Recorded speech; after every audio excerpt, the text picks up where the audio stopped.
오늘은 종려주일입니다. 예수님께서 예루살렘에 입성하실 때에 수많은 백성들이 종려나무 가지를 흔들고 자신들의 옷을 아래 깔면서 나귀 타고 들어가시는 예수님에게 호산나 호산나 경배하며 찬양했던 바로 그런 날이기도 하죠. 하지만 그로부터 며칠 후에 예수님을 십자가에 못 박으라고 죽이라고 그렇게 기쁨과 환성과 경배하고 경외했던 사람들이 아주 성난 군중으로 변화해가지고 예수님을 십자가에 못 박는 고난주간이 시작되는 그런 날이기도 합니다. 그러니까 이번 한 주간은 사순절 기간 중에서도 가장 우리가 생각하고 또 고난주간인 만큼 우리의 즐거움, 쾌락적인 거, 또 사람들과의 만남 이런 것들을 좀 자제하면서 주님의 죽으심과 십자가의 그 은혜를 묵상하는 시간을 보내시면 좋겠습니다. 예수님께서 공생애에 들어가시기 전에 가장 먼저 했던 것은 12제자를 부르시고 그 12제자들을 훈련을 시키셨던 것입니다. 그 12제자의 그 이름을 보게 되면 마가복음 3장 16절에서 보게 되면은 시몬에게는 베드로라는 이름을 더하셨고 세베대의 아들 야고보와 야고보의 형제 요한 이 둘에게는 보아너게 곧 우레의 아들이라는 이름을 더하셨으며 18절 19절에 보면 안드레, 빌리, 바돌로메, 마테와 도마, 알페오의 아들 야고보와 다데오와 가나안인 시몬 그리고 가롯 유다 예수님을 판자죠. 이렇게 예수님의 12제자의 이름이 나옵니다.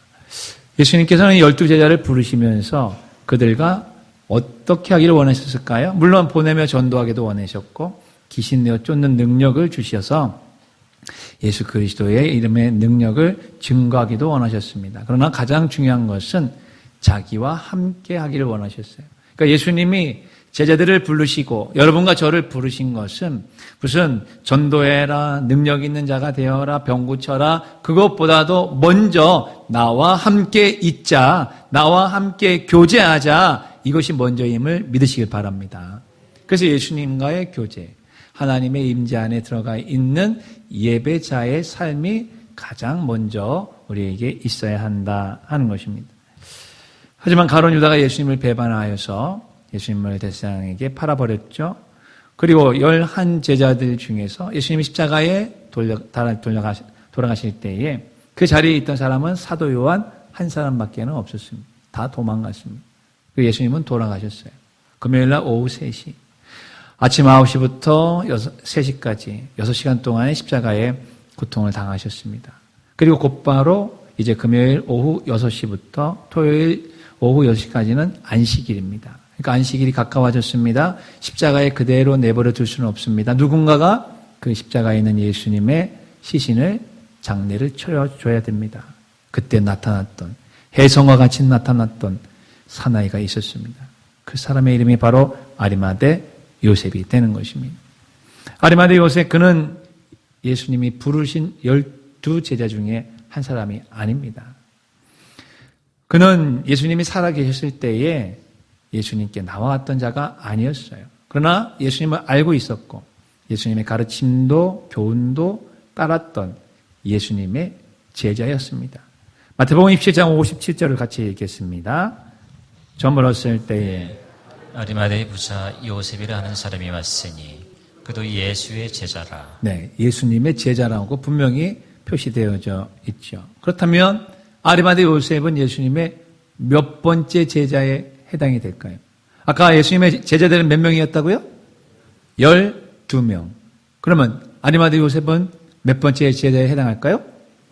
13번째. 예, 그렇게 제가 생각을 하고 오늘 설교를 이제 작성을 한 것입니다. 그래서 오늘 설교의 제목은 예수님의 13번째 제자다 이렇게 했어요. 근데 옆에 보면 뭐가 있어요? 물음표가 있어요. 진짠가? 맞나? 이런 뜻이겠죠. 그렇다면 여러분 진짜 이 아리마대 요셉이 예수님의 13번째 제자였을까? 사실은 그렇지는 않습니다. 분명히 예수님의 시신을 걷어서 장사 지낸 사람, 참 가장 가까운 가족, 친구, 친척, 제자만이 할 수 있는데 다른 제자들 다 도망간 상태에서 분명히 아리마대 요셉이 이 일을 했습니다. 그러니 13번째 제자라고 불려도 무방할 텐데 그러나 실제로 공식적인 예수님의 13번째에 해당하는 제자는 아리마대 요셉이 아니라 사도행전 1장에 보면 마띠아라고 하는 사람이 나오게 됩니다. 예수님이 죽으시고 3일 만에 부활하시고 그런 다음에 제자들에게 40일 동안 부활하신 몸을 보이시고 제자들과 함께 앞에서 승천하시면서 예루살렘을 떠나지 말라 했습니다. 그래서 예루살렘을 떠나지 말고 마가 다락방에서 그들은 기도를 하기 시작했죠. 그러면서 가룟 유다 대신 그 직분을 감당해야 될 다른 한 사람을 뽑아야 될 필요가 있었어요. 그래서 두 사람이 청거가 되었는데 바로 바사바라고도 하고 별명은 유수도라고 하는 요셉과 마띠아라고 하는 두 사람이 청거가 된 겁니다. 그래서 제자 사도들이 기도하고 그중에서 누가 더 하나님의 마음에 합합니까? 제비를 뽑았더니만 그 제비 뽑아 당첨된 사람이 바로 마띠아가 되는 것입니다. 그래서 그 마띠아가 가룟 유다의 직분을 대신하게 된 것이죠. 그렇게 본다면 전체 12명의 제자 그 다음에 새로 들어간 이 마띠아야말로 13번째의 예수님의 제자 사도 이렇게 이야기할 수가 있겠죠. 물론 이 일 이전에 실제로 공식적인 예수님의 13번째 제자가 될 뻔했던 사람이 있습니다. 마가복음 10장에 나오는 부자 청년 관원입니다. 예수님 앞에 나왔습니다. 선한 선생님 어떻게 해야 영생을 얻겠습니까? 물었습니다. 예수님께서 너 율법 아느냐? 예, 율법 알아요. 그러면 그 율법 다 지켰니? 예, 어려서부터 지켰습니다. 참으로 참 가상한 그런 사람이었죠. 근데 예수님께서 그 부자 청년 관원을 아주 사랑스럽게 바라보시면서 예수님이 그 사람을 초청하는 말씀이 나옵니다. 마가복음 10장 21절 같이 있습니다. 예수께서 그를 보시고 사랑하사 이르시되 내게 아직 한 가지 부족한 것이 있으니 가서 내게 있는 것을 다 팔아 가난한 자들에게 주라. 그리하면 하늘에서 보화가 내게 있으리라. 그리고 와서 나를 어떻게 해요? 예수님이 나를 따르라 초청해 주셨어요. 예수님이 마가복음 1장 17절에 보게 되면은 나를 따라오너라 내가 너희로 사람을 낚는 어부가 되게 하리라고 제자들을 다 부르셨을 때 제자들이 배도 내버려두고 그물도 내버려두고 부모도 내버려두고 예수님을 따랐습니다. 그 사람들이 바로 예수님의 12제자예요. 그러니까 이 부자 청년 관원도 예수님을 따랐다면 어떻게 됐을까요? 예수님의 진짜 공식적인 13번째 제자가 되면서 그의 이름을 우리가 알까요 모를까요? 당연히 알겠죠. 그런데 이 사람 부자 청년 관원 예수님의 13번째 제자가 될 뻔했다가 기회를 놓친 참으로 안타까운 이 사람 왜 그 기회를 헌신짝처럼 차버리고 말았을까요? 그 이유가 마가복음 10장 22절에 나옵니다. 뭐라고 얘기가 나오냐? 그 사람은 재물이 많은 거로 돈 때문에 물질 때문에 또 어떤 사람은 자신의 지위 때문에 또 자신이 이 세상에서 즐기는 쾌락 때문에 나를 따라오너라 이렇게 예수님이 말씀하시면 싫어요, 안 가요, 다음에 갈게요 이렇게 미루는 사람들이 있죠. 그래서 저는 개인적으로 이 아리마대 요셉을 예수님의 13번째 제자라고 생각을 하면서 오늘 설교를 여러분 작성하게 된 것입니다. 그렇다면 여러분 예수님의 이 13번째 제자인 아리마대 요셉 그는 어떤 사람이었을까요? 그리고 그 사람과 나는 지금 어떠한 관계가 있을까요? 제가 아리마대 요셉이라고 하는 사람을 이야기하기 위해서 설교를 할 리는 없을 거 아니겠어요? 그 사람이 분명 지금 나와 우리와 상관이 있으니까 이 설교를 작성해서 여러분과 같이 은혜를 나누는 거 아니겠습니까? 그렇다면 여러분 세 가지로 한번 알아보도록 합니다. 첫 번째 무엇일까요? 있습니다.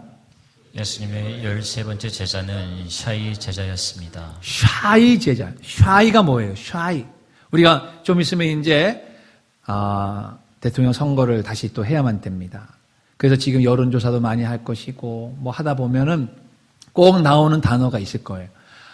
샤이 보수, 샤이 진보 뭐 이러면서 나옵니다. 그럼 들어보셨죠? 그 샤이 부끄러워. 자기를 드러내지 않고 공개적으로 담대하게 얘기하지 않는 이런 때 쓰는 말이 바로 샤이인 것이에요. 샤이. 근데 뭐 샤이 제자는 무슨 뜻일까요?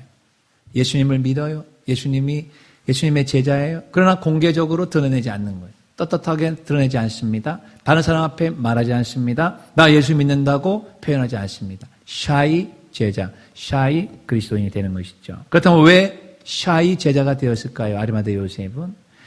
요한복음 19장 38절에 보면은 그에 대한 해답이 나옵니다. 아리마대 유다 사람 요셉은 예수의 제자이나 유대인이 어떻게 해요?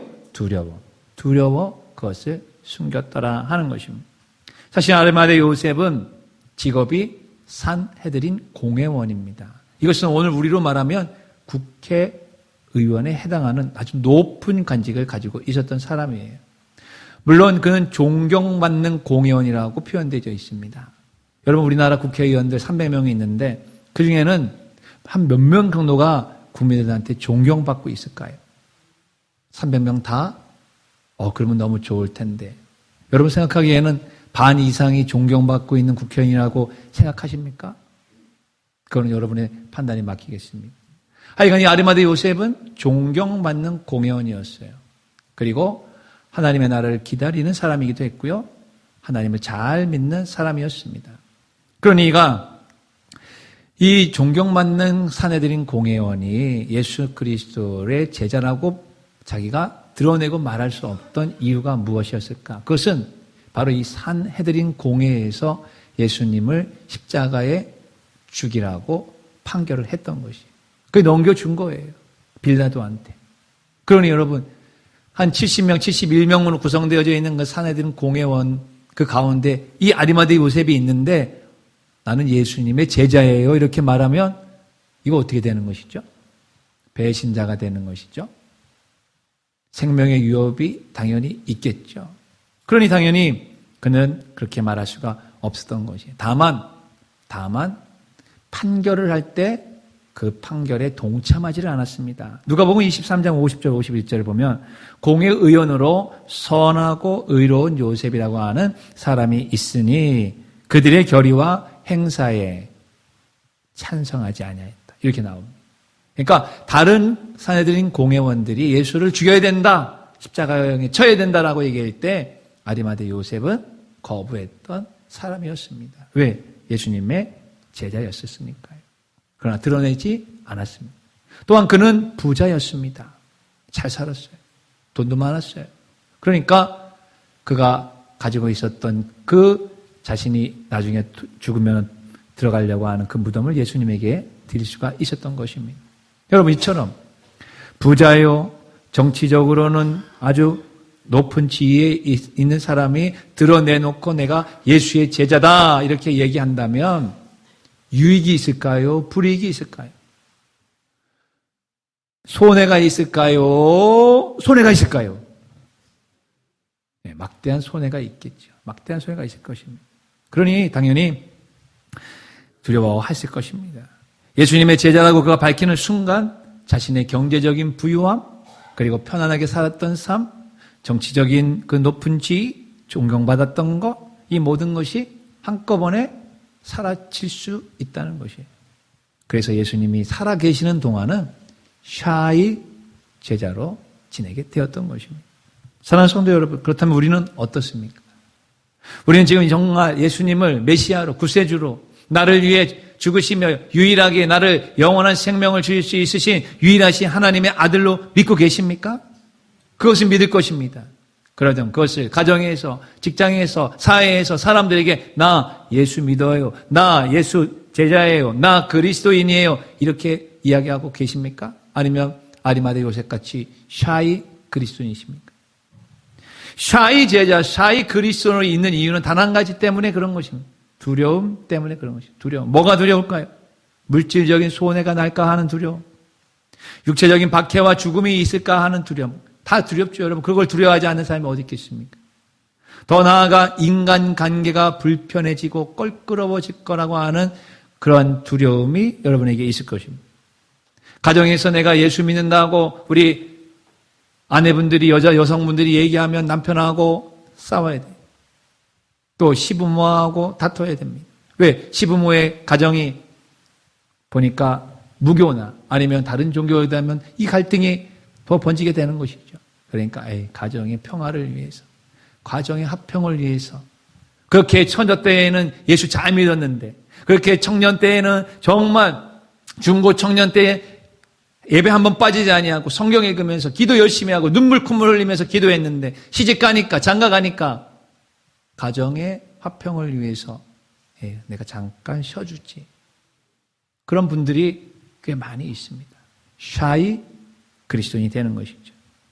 또 직장에서는 승진에 방해가 될까봐 또 사업을 하다 보면은 내가 예수 믿는 사람이에요. 나 장로예요. 나 안수집사예요. 권사예요 하면 손해 볼까봐. 왜 돈을 더 받아야 되는데. 좀 더 깎아야 되는데. 못하니까. 그런 거 전혀 표시 않죠. 또 사회에서 많은 사람들의 표적이 될까봐. 그런 두려움 때문에 우리는 샤이 제자, 샤이 그리스도인으로 살아갈 수가 있다 하는 것입니다. 아리마대 요셉이 그랬던 것처럼 말이죠. 여러분 어떻습니까?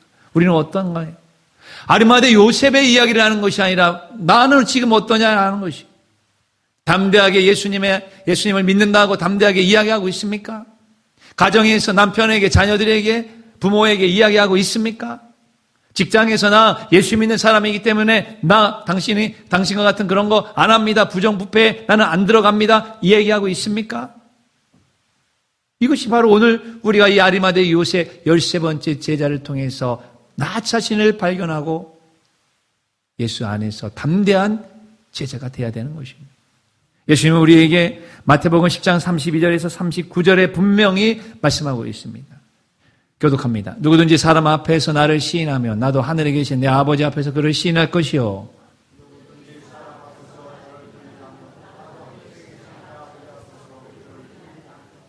내가 세상에 화평을 주러 온 줄로 생각하지 말라. 화평이 아니요 검을 주러 왔노라.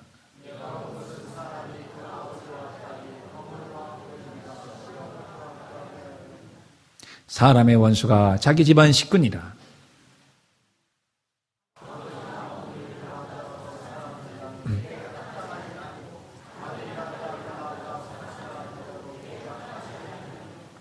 또 자기 십자가를 지고 나를 따르지 않는 자도 내게 합당하지 아니하니라.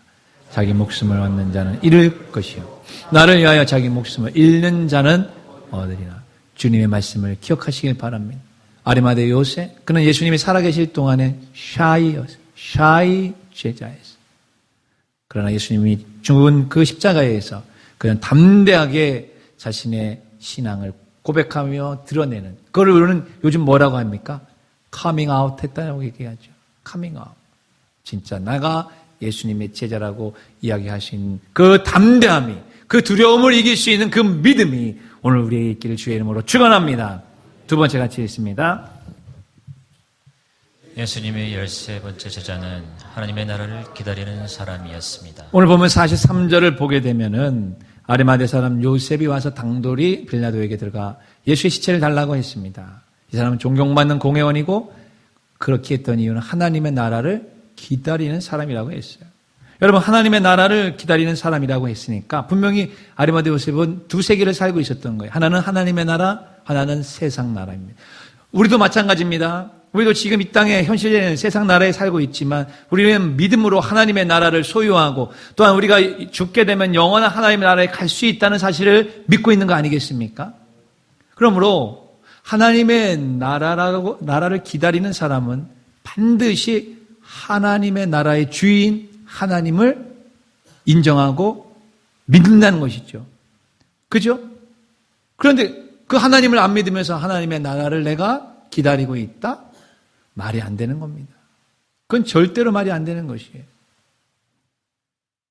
그리고 우리가 인간은 반드시 죽음을 맞이하고 그 죽음 이후에는 심판이 있다는 것을 성경은 말하고 있기 때문에 우리는 싫든 좋든 자이든 타이든 내가 인정하든 인정하지 않든 우리는 하나님의 나라에 가든지 천국에 가든지 지옥에 가든지 둘 중에 하나로 반드시 갈리게 되어져 있습니다. 이 세상은 선과 악, 참과 거짓 딱 부러지게 그렇게 말할 수 없는 상황도 있을 수 있어요. 그래서 대충 중간에서 일로도 왔다 저로도 갔다 할 수 있습니다. 하지만 우리가 죽고 난 이후에는, 죽음 이후에는 중간지대가 없다는 것이에요. 오직 천국과 지옥, 둘 중에 하나만 갈 수가 있는 것이고 영원히 거기에 있어야 되는 것이고 천국에서는 영생 복락이, 지옥에서는 영원한 괴로움과 고통이 우리를 기다리고 있다는 것입니다. 이것이 바로 하나님께서 우리에게 주신 성경을 통해 주신 놀라운 하나님 나라에 대한 정보인 것입니다. 그렇기 때문에 이 아리마대 요셉은 하나님의 나라를 기다리는 자다. 하나님의 나라를 믿고 있고 하나님을 잘 믿었던 사람이에요. 그래서 히브리서 11장 6절에 보면 히브리서 11장 6절을 같이 읽습니다. 믿음이 없이는 하나님을 기쁘시게 하시 못하나니 하나님께 나아가는 자는 반드시 그가 계신 것과 또한 그가 자기를 찾는 자들에게 상 주시는 이심을 믿어야 할지니. 여기 보면 반드시라는 얘기예요. 하나님을 기쁘시게 하기 위해서는 반드시 하나님이 계시다. 여러분 오늘 이 자리에 하나님이 계심을 반드시 믿으시기 바랍니다. 그리고 그런 하나님을 찾아온 사람에게 하나님이 상급 주심을 믿으시길 바랍니다. 이것은 히브리서 기자가 우리에게 강력하게 이야기하는 것이 믿어야만 합니다라고 이야기하는 거예요. 믿어도 되고 안 믿어도 되고 이래도 되고 저래도 되고 이게 아니라는 것이 믿으라는 것이. 그리고 그러한 하나님의 나라를 기다리는 사람은 그 하나님의 나라가 내 안에 이미 이루어졌고 아직 내가 죽지 않았지만은 이미 아직 사이에서 나는 이 세상에 살아가면서 오직 성령 안에서 살겠다라고 하는 결단을 하며 살아가는 사람이 되는 것입니다. 로마서 14장 17, 18, 19절을 보게 되면 하나님의 나라는 먹는 것과 마시는 것이 아니요 오직 성령 안에 있는 의와 평강과 희락이라. 이로써 그리스도를 섬기는 자는 하나님을 기쁘시게 하며 사람에게 칭찬받느니라. 그러므로 우리가 화평하는 일과 덕을 세우는 일에 힘을 쓴다라고 이야기했습니다. 아리마대 요셉이 예수 그리스도의 시체를 달라라고 시신을 달라라고 했던 그런 담대한 믿음이 있었던 것은 하나님의 나라를 기다리는 사람이었기 때문에 그렇습니다. 그렇다면 우리도 하나님의 나라를 지금 기다리고 있다면 하나님을 인정할 것이고 그 하나님의 나라에 대한 소망이 있을 것이고 그 하나님의 나라에 대한 주권과 그 주권을 가지고 나에게 역사하시는 하나님의 말씀대로 이 땅에 살아가고 싶은 마음이 생길 거라 하는 것입니다. 정말 그렇느냐 하는 것이죠. 아니면 하나님의 나라는 저 멀리 있고 그냥 세속의 나라에서 세속의 가치관대로 그냥 살아가려고 하는 나의 육신적인 모습만이 나에게 보이고 있다면 말은 기다리고 있지만 실제로는 하나님의 나라를 기다리고 있는 사람은 아니라는 것입니다. 하나님의 나라는 먹는 것과 마시는 것이 아니라고 했어요. 오직 성령 하나 있기 때문에. 그렇기 때문에 여러분 우리는 성령의 충만함을 받으셔야 되는 이유가 여기에 있는 것입니다. 목사님 성령 충만이 뭐예요? 성령이 뭐예요? 여러분 성령도 모르고 성령 충만함도 모르고 있는데 어떻게 이런 성령 안에서 이런 일들이 가능할 수 있겠습니까? 깨어나십시오.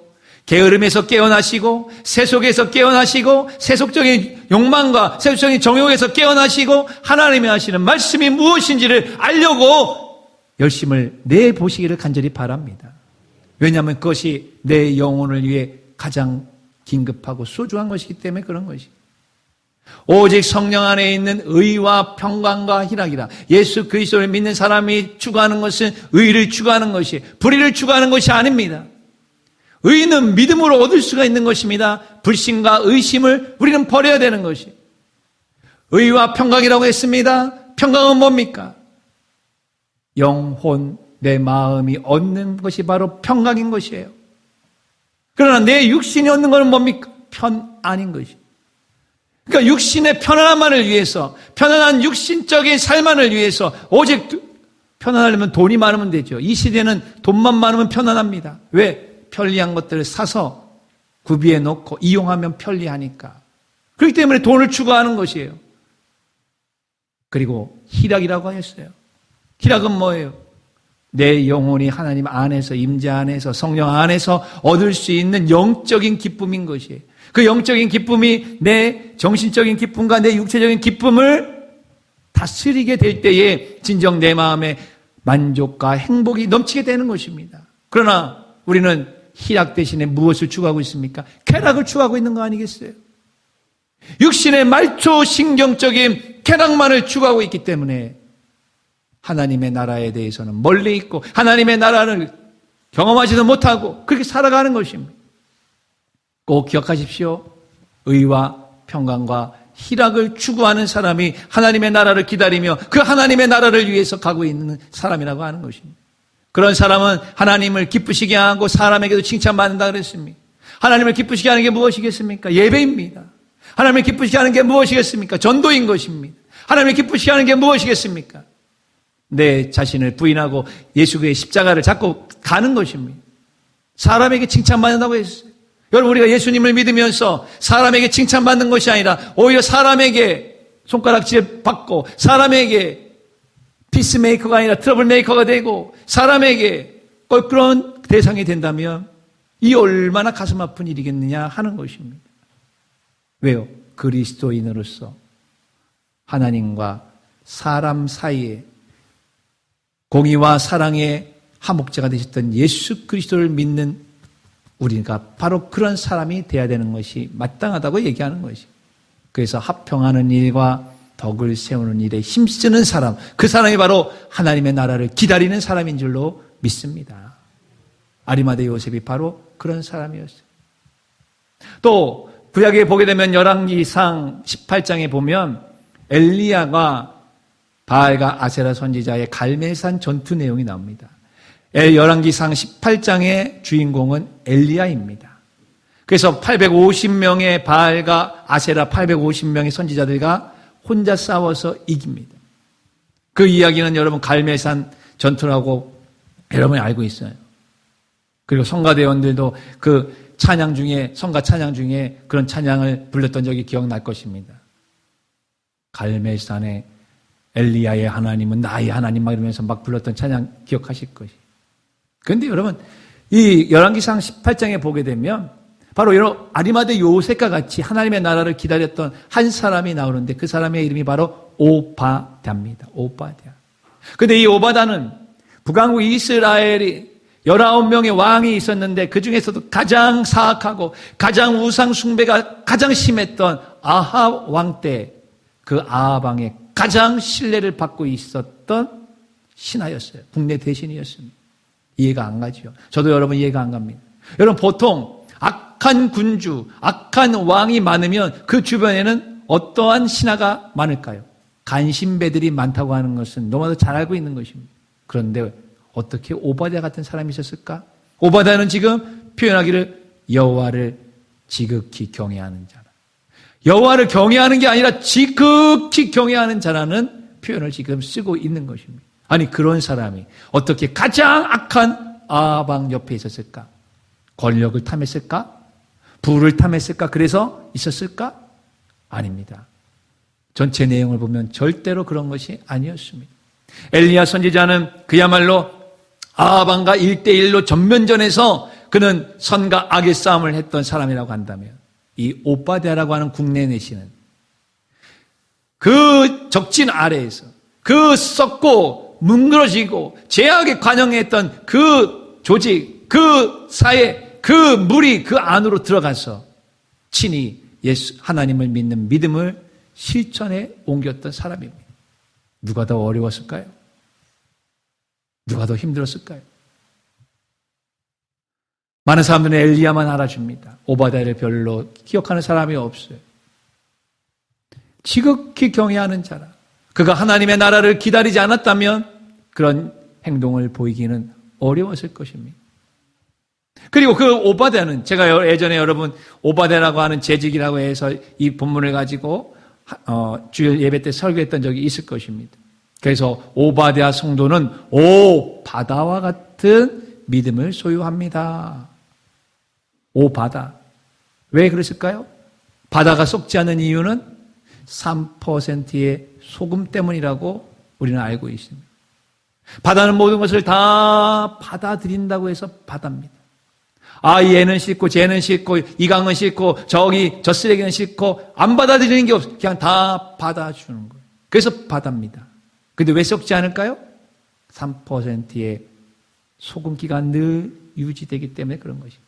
바로 오바댜 같은 성도가 된다고 하는 것은 하나님의 나라를 기대하면서 예수 그리스도 성령 충만과 말씀 충만으로 이 썩고 이 어두운 세상에서 3%의 그리스도인이 되어야 되겠다라고 하는 결심을 하고 나가는 사람, 그 사람은 오바댜와 같은 사람이 될 수가 있다는 것입니다. 두 번째는 제가 뭐라고 그때 말씀드린 거 기억하십니까? 오바댜 성도는 오바하는 성도다 이렇게 얘기했어요. 오바하다. 액션도 오바하고 말도 오바하고. 여러분 우리가 말할 때에 아유 권사님 안녕하세요 이렇게 얘기하면 이게 보통이죠. 그런데 오바하면 어떻게 얘기해? 어머 권사님 안녕하세요. 이게 바로 오도방정을 떠는 거예요. 이게 오바하는 거예요. 이게 오바. 이럴 때 사용하는 게 오바하다 이런 거예요. 근데 이 오바다는 진짜 오바했어요. 뭐에서 오바했느냐? 이런 데서 오바한 게 아니라 믿음에 오바를 한 거예요. 하나님을 믿는 그 믿음의 신앙에서 도에 지나칠 정도로 오바했습니다. 실제로 4절을 보면 4절이 있습니다. 시작. 이세벨이 여호와의 선지자들을 멸할 때 오바다가 선지자 100명을 가지고 50명씩 굴에 숨기고 떡과 물을 먹였더라. 아방의 부인은 이세벨이었어요. 이세벨은 바알 숭배의 근원지인 시돈에서 시집 온 여자입니다. 그리고 와서 바알 숭배를 하도록 남편을 속삭해가지고 남편을 그렇게 만들고, 그리고 바알 숭배를 완전히 이스라엘 백성들에게 조장하는 왕이 아방. 그래서 아방이 가장 악한 왕이 된 것이에요. 그리고 이세벨이 하나님의 선지자, 지금으로 말하면 그냥 목사님들을 싹 잡아가지고 다 죽여버리는 거예요. 그럴 때에 이 오바다가 얼마나 믿음의 오바를 했느냐. 선지자 100명을 50명씩 굴에다가 숨겨놓고, 그때는 가뭄이 극심한 때였어요. 물이 없습니다. 여러분, 물이 없다고 하는 것은 동일하게 그 다음에 뭐가 없는 것일까요? 식량, 먹을 게 없는 때입니다. 50명씩 그들을 매일 아니면 이틀에 한 번씩이라도 공개하려면 그 음식, 물, 이걸 어디서 구할 거예요? 그 돈이 여러분 그냥 간단하게 생각만 해보세요. 하루에 얼마씩 들어갈까요? 오버한 거예요. 우리 같으면 그렇게 할 수 있을 거예요? 특별히 이세벨이 어떤 여자인데, 하나님의 선지자를 다 죽이는 여자인데, 그런 선지자를 한 명도 아니고 100명을 숨겨놓고 매일 갖다가 먹이면서 그들을 계속해서 생명을 부지하게 만든다? 그거를 발견하는 즉시 당장 저 오바다 놈을 쳐 죽여라. 당연히 그렇게 됐을 거 아니겠어요? 이거야말로 오바한 거예요. 너무 오바해도 너무 오바한 것입니다. 아리마대 요셉이 지금 동일하게 오바했어요. 왜 오바했을까요? 예수님의 시체를 달라는 거예요. 예수님의 시체를 달라고 하는 것은 나 예수님의 제자예요. 나 예수님과 가까이 있어요. 나 예수 믿어요. 그래? 내가 지금 예수님의 제자를 잡으려고 했는데 너 잘 됐구나. 위험을 무릅쓰고 오바한 것입니다. 여러분, 우리는 여기에서 하나님의 나라를 기다리고 있는 사람은 바로 이와 같이 믿음의 오바, 신앙의 오바를 할 수 있는 그런 사람이라고 하는 사실을 알 수 있게 되는 것입니다. 아리마대 요셉이 바로 그러한 사람이었다는 것입니다. 저와 여러분은 그 믿음의 오바를 하고 있습니까? 예수 그리스도를 위해서, 아니면 주님이 피값으로 사신 교회를 위해서 믿음의 오바를 지금 할 수 있습니까? 시간의 오바를 하고 물질의 오바를 하고 내 인생의 오바를 할 수 있고 할 수 있는 그런 마음이 있습니까? 그렇게 표현하고 있습니까? 그렇다면 아리마대 요셉에 해당이 되실 것입니다. 하지만 아무나 그렇게 할 수는 없을 것입니다. 믿음이 있어야 되고 하나님의 나라를 확신하고 기다리는 사람만이 오바댜와 같이, 아리마대 요셉과 같이 믿음의 오바를 하는 놀라운 은혜가 있게 될 것입니다. 마지막 세 번째 같이 읽겠습니다. 예수님의 13번째 제자는 예수님을 존귀히 여기는 사람이었습니다. 예수님이 십자가에서 죽으셨어요. 예수님이 살아계실 때 오병이어 기적도 나타나시고 무리를 걸으시고 나병한 자도 고치시고 죽은 자도 살리시고 능력이 많았습니다. 그러나 죽었어요. 아무것도 나타나지 않아요. 그 예수님의 그 시신도 그냥 그대로 싸늘한 채로 있습니다. 어떠한 것도 아리마대 요셉에게 유익이 될 것은 하나도 없습니다. 오히려 자기의 정체만 드러나고 자기의 모든 것이 불리하고 그리고 힘들어질 수 있는 그때에 그가 예수님의 시신을 달라고 얘기했어요. 그때 예수님의 시신은 아리마대 요셉에게는 그냥 시체였을까요? 예수님의 시신은 그냥 시신이 아니었어요. 머리에 가시관, 온몸에는 이미 다 채찍을 맞아가지고 덜덜덜 떨어졌고 만신창이가 피로 뒤범벅이 된 만신창이 두 손 두 발에는 못이 박혀 있고 그 못을 빼고 나니 그 안에는 당연히 구멍이 뚫려 있었겠죠. 그런 예수님의 그 시신은 그야말로 누구도 가까이 하기 싫어하는 것이었어요. 그러나 이 아리마대 요셉에게는 예수님은 스승이요, 예수님은 메시아요, 예수님은 구세주요. 비록 죽으셨지만 예수 그리스도의 그 부활하실 몸을 그는 깨끗하게 씻고 세마포, 가장 귀한 천을 사서 그 세마포로 몸을 싸서 자기가 원래 들어가야 될 그 무덤에 고이 앉히는 예수 그리스도의 돌아가신 그 몸을 존귀 여기는 사람이었어요. 여러분, 이런 사람이라면 예수님이 살아있을 때 예수님을 존귀하게 여기지 않았을까요? 당연하겠죠. 마음을 다해, 뜻을 다해, 힘을 다해, 목숨을 다해 예수님을 잘 섬겼을 것입니다. 그러나 샤이였었기 때문에 문제였었던 것이죠. 근데 예수님이 실제 메시아라는 사실을 정확하게 깨닫고 내가 이제는 죽으면 죽으리라 그 믿음으로 예수님의 몸을 자신의 귀한 자신이 들어가야 될 그 무덤에 안치시켰습니다. 물론 이것 역시 하나님의 말씀을 이루고자 하셨던 놀라운 하나님의 역사이기도 합니다. 마가복음 15장 46절 보면 요셉이 세마포를 사서 예수를 내려다가 그것을 싸서 바위 속 판무덤에 넣었고 돌을 굴려 막아놓았습니다. 이것은 이사야 53장 9절의 예언의 말씀이 이루어진 것인데 같이 읽습니다. 강포를 행하지 아니하였고 그의 입에 거짓이 없었으나 그의 무덤이 악인들과 함께 있었으며 그가 죽은 후에 부자와 함께 있었도다. 부자의 무덤에 묻히게 되는 이 놀라운 700년 전에 그 예언의 말씀이 예수 그리스도께 이루어지게 된 것입니다. 아리마대 요셉은 예수님의 돌아가신 몸까지도 귀하게 여겼습니다. 아니, 아리마대 요셉만 그런 것은 아니었어요. 실제로는 또 다른 13번째의 제자가 한 사람이 또 나옵니다. 그가 바로 니고데모입니다. 밤중에 예수님에게 찾아와서 예수님에게 귀한 질문을 했던 사람. 예수님이 너 거듭나야 된다 하니까 어떻게 거듭납니까? 하면서 엉뚱한 대답을 했던 그 니고데모. 니고데모도 예수님의 그 죽음 앞에 무덤에 가서 요한복음 19장 39절을 보면 이렇게 기록하였습니다. 일찍이 예수께 밤에 찾아왔던 니고데모 모략과 침향 섞은 것을 100리트라쯤 가지고 와서 예수님에게 부어드린 것이. 일반 평민들은 그 당시에 1리트라의 모략과 침향을 썼단 말이다. 100리트라를 쓰는 것은 왕에게나 하는 행동이었다는 것이.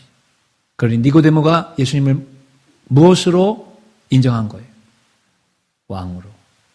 나의 왕이요, 내 메시아요, 내 구원자로 아리마대 요셉도 니고데모도 인정했던 모습이었습니다.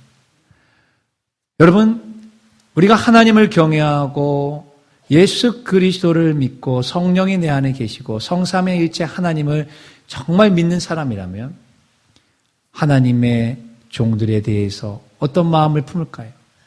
주님의 교회에 대해서 어떤 마음을 품을까요? 존귀 여기겠죠. 사랑하겠죠.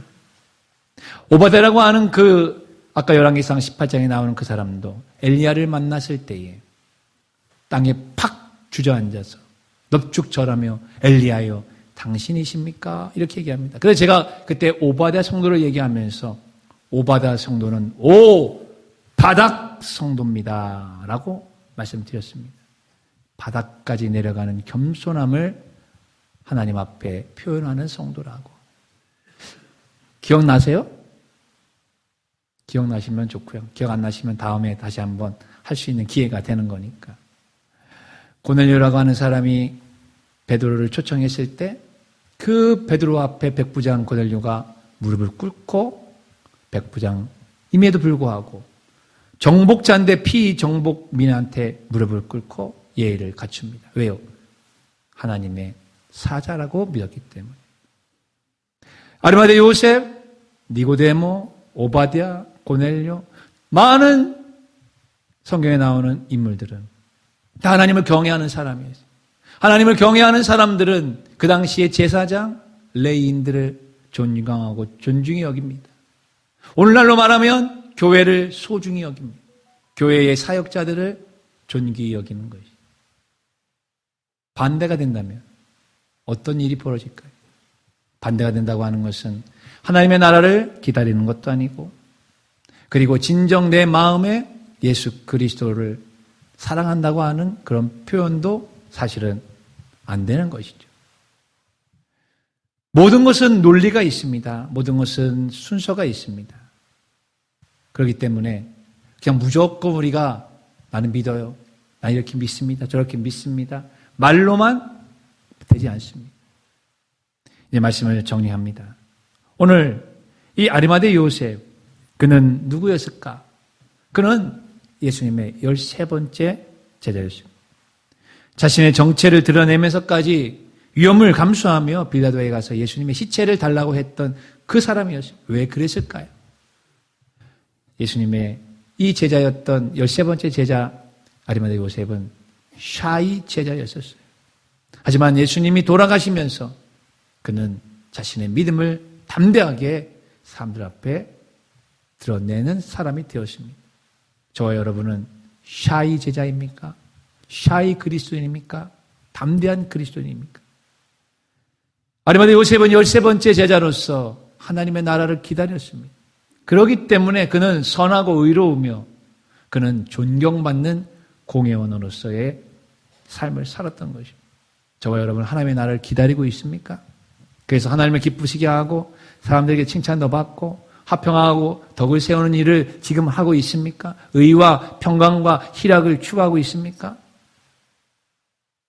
그리고 13번째 제자였던 아리마대 요셉은 바로 예수님을 존귀히 여겼어요. 죽은 예수님의 몸을 살아있었다면 당연히 더, 부활하신 예수님을 만났다면 저는 분명히 아리마대 요셉이 부활하신 예수님을 만났을 거라고 그렇게 생각을 합니다. 성경에는 그런 얘기는 없어요. 이렇게 예수님의 시신을 존귀하게 여기면서 예수님은 부활할 거라고 하는 그런 예수님의 그 마음을 마음속에 새긴 사람이 예수님을 못 만났을까요? 그렇지는 않으셨을 것 같아요. 예수님도 이 사람한테 분명히 부활한 몸을 보여주셨을 것 같아요. 여러분, 예수님이 살아있을 때나 십자가에 돌아가셨을 때나 부활하시는 영으로 있었을 때나 항상 하나님의 사람들은 예수 그리스도를 존귀히 여기는 것입니다. 예수님을 존귀히 여긴다면 교회를, 주의 종들을, 그리고 교회 안에 있는 성도들을 당연히 같이 존중하며 존귀히 여기는 우리의 신앙생활이 마땅히 되어야 될 것입니다. 아리마대 사람 요셉, 그 사람은 지금 나와 무슨 상관이 있으십니까? 오늘 일주일 동안 고난주간을 맞이하면서 깊이 한번 묵상해 보며 주여, 저도 이 아리마대 요셉과 같은 13번째의 제자가 될 수 있도록 도와주시옵소서. 그 기도가 있으시기를 주의 이름으로 축원합니다.